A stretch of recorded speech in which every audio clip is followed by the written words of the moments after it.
talking about this? Do you know what time it is? We're talking about 2012. It's the time.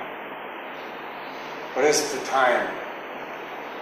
There's a very, very brief surah in the Quran, Surah 103, called The Time. It says, by the time, surely man is at a loss, except for those who know how to work righteous deeds, who exhort each other in the mutual practice of truth, and who have patience and perseverance. Everyone else is lost.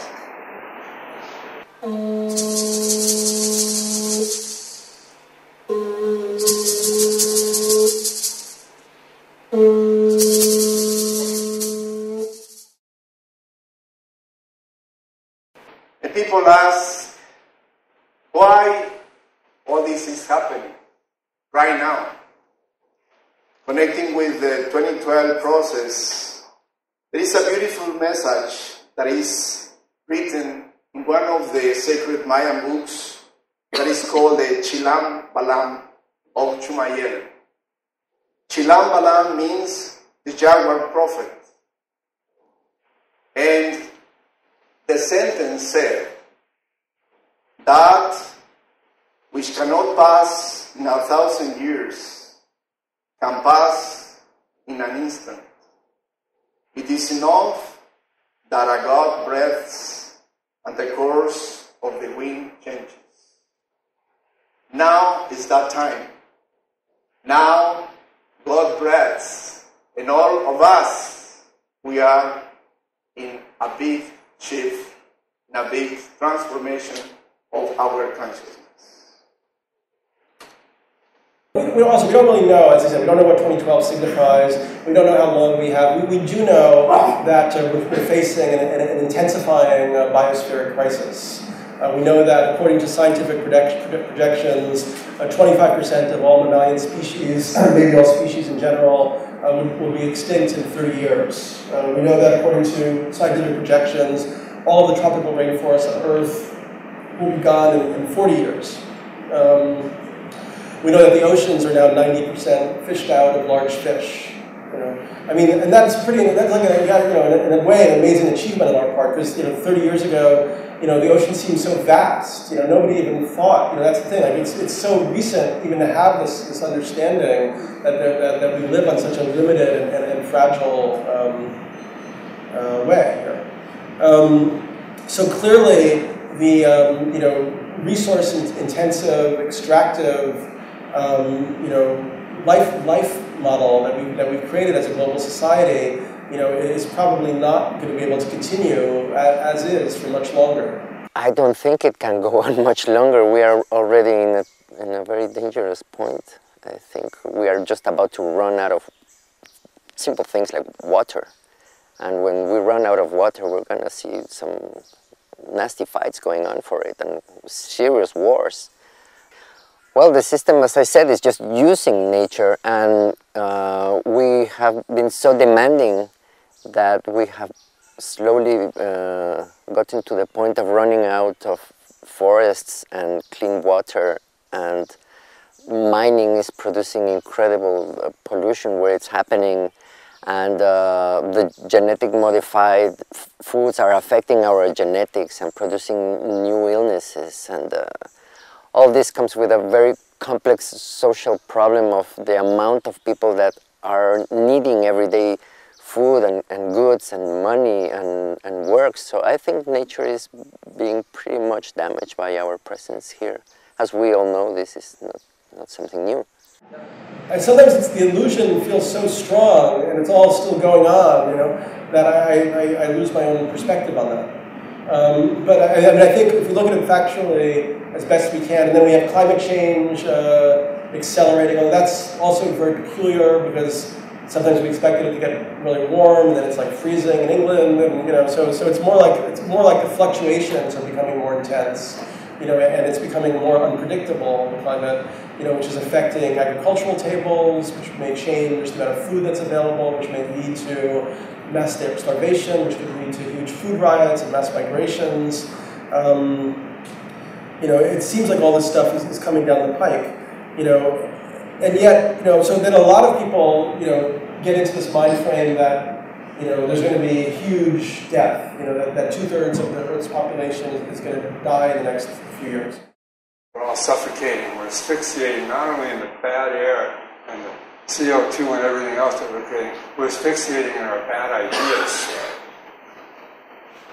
That's the worst part. And we can't, these ideas that we think we let go of these ideas, and then we find that they're chasing us. They're making us run in circles. We can't get rid of them. That's because we have to break out of the shell. We got to get out of the box. We have to just get out of the box completely. Because the point is, the box is shattering anyway. I was told by the elders that I would live to see the day when up was down, good was bad, right was wrong, and black was white. And we're in that time. And the instruction that went with that was that at that time you must turn 180 degrees and embrace the opposite of what is destroying us. And if you take our economic system right now, for instance, our economic system says, I got mine, you go get yours. That's called free enterprise. And we have that agreement every time we take one of those dollar bills out and exchange it for something. And we have agreed that that is the principle under which that exists. So what we must do now is turn 180 degrees and see what its opposite is. And the opposite of I got mine, you got yours, you will get yours, seems to be we're all gifts for each other. If we're all gifts for each other, then we can eliminate human needs in no time at all. I'm going to close with a reading from the Hermetica, from the Hermetic texts. Hermes was the Greek version of the ancient Egyptian god Thoth. The Romans knew him as Mercury. And in a dialogue, the Hermetica, many of them are dialogues between Thoth, Hermes, and various pupils of his. And in one called the Asclepius, a lament is presented. And it's like a prophecy. It's a bit like the Mayan prophecy. Egypt seems to stand as a metaphor for the whole world in this, and to my mind, for the world in our time. This lament, this prophecy is speaking directly to us. So it's Hermes speaking, and he's saying to Asclepius this: do you know, Asclepius, that Egypt is an image of heaven?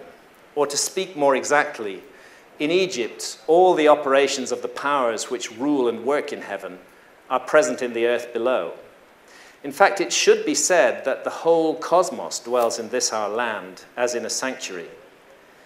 And yet, since it is fitting that wise men should have knowledge of all events before they come to pass, you must not be left in ignorance of what I will now tell you. There will come a time when it will have been in vain that Egyptians have honored the Godhead with heartfelt piety and service, and all our holy worship will be fruitless and ineffectual. The gods will return from earth to heaven. Egypt will be forsaken, and the land which was once the home of religion will be left desolate, bereft of the presence of its deities. O Egypt, Egypt, of thy religion nothing will remain but an empty tale, which thine own children in time to come will not believe. Nothing will be left but graven words, and only the stones will tell of thy piety. And in that day men will be weary of life, and they will cease to think the universe worthy of reverent wonder and worship. They will no longer love this world around us, this incomparable work of God, this glorious structure which he has built, this sum of good made up of many diverse forms, this instrument whereby the will of God operates in that which he has made, ungrudgingly favoring man's welfare, this combination and accumulation of all the manifold things that call forth the veneration, praise, and love of the beholder. Darkness will be preferred to light, and death will be thought more profitable than life. No one will raise his eyes to heaven. The pious will be deemed insane, the impious wise, the madman will be thought a brave man, and the wicked will be esteemed as good. As for the soul, and the belief that it is immortal by nature or may hope to attain to immortality, as I have taught you, all this they will mock, and even persuade themselves that it is false. No word of reverence or piety, no utterance worthy of heaven will be heard or believed. And so the gods will depart from mankind, a grievous thing, and only evil angels will remain, who will mingle with men and drive the poor wretches into all manner of reckless crime, into wars and robberies and frauds and all things hostile to the nature of the soul. Then will the earth tremble and the sea bear no ships. Heaven will not support the stars in their orbits. All voices of the gods will be forced into silence. The fruits of the earth will rot. The soil will turn barren, and the very air will sicken with sullen stagnation. All things will be disordered and awry. All good will disappear. But when all this has befallen Asclepius, then God, the creator of all things, will look on that which has come to pass and will stop the disorder by the counterforce of his will, which is the good. He will call back to the right path those who have gone astray. He will cleanse the world of evil, washing it away with floods, burning it out with the fiercest fire, and expelling it with war and pestilence. And thus he will bring back his world to its former aspect, so that the cosmos will once more be deemed worthy of worship and wondering reverence.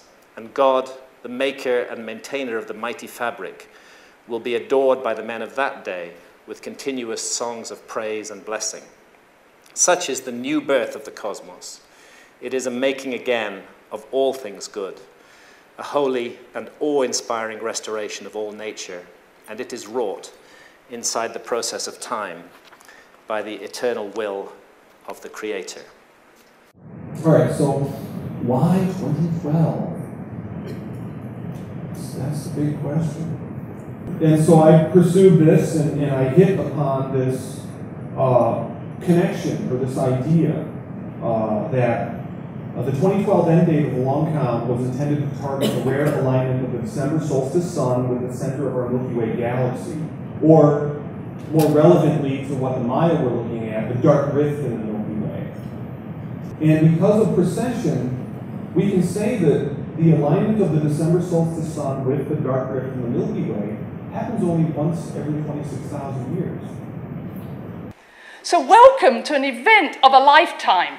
It's only going to happen every 26,000 years. Don't fall asleep. Don't say I'll do it next life. Oh no! Understand, you're the lucky one. You won the lottery ticket. This is what you wanted. And ever since you came down here with a lottery ticket, many of you have been trying to leave, haven't you? In fact, I can see many of you haven't even come here, so could you just come here? Not float out there on some tree waiting to go home? This is it. This is what you came for. And this is the only place you want to be. The earth is a magnificent place of transformation. My understanding is that there are two calendar cycles. The most popular one is the 5,125-year cycle, which is the so-called the long count, that repeats every 5,100 years. Now, my understanding as a physicist is that we do not experience a catastrophe on the Earth every 5,100 years. So the calendar may cycle every 27,000 years, or it may cycle every 5,100 years, but I don't think it leads to calamity. In our case, what it leads to is an opportunity for species transformation of consciousness. And that's really what I'm encouraging here and what I think we can talk about. It gives us an opportunity to move into the spaciousness that's available to us.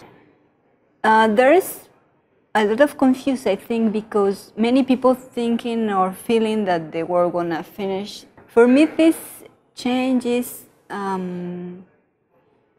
it's a change of frequency of energy.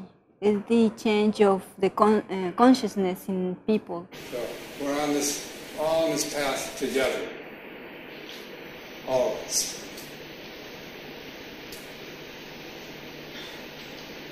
We all heard this call. This whole process is taking us to a point where we actually are going to be experiencing levels and types of harmony that we did not know were possible. I don't know whether we're going to face some terrible global catastrophe in 2012 or not. I certainly hope not. I hope it will not come down to misery and horror and awful, awful things. There's enough of that in the world already. But I do remember what all the ancient texts say. There isn't a single flood myth, there isn't a single story of the destruction of past civilizations that don't implicate humanity in the story somewhere. Our own behavior and what we do is part of what we're bringing down on the world right now. What we are manifesting in the world, that is what is coming towards us. We are the authors of this thing, and we can change the story if we want to change it. I firmly believe that. This is the moment of crossroads that we stand at. None of us can effect changes on a macro level. It's impossible to do so. But we can make changes on a micro level. We can make changes in our own lives. We can make changes in our immediate surroundings.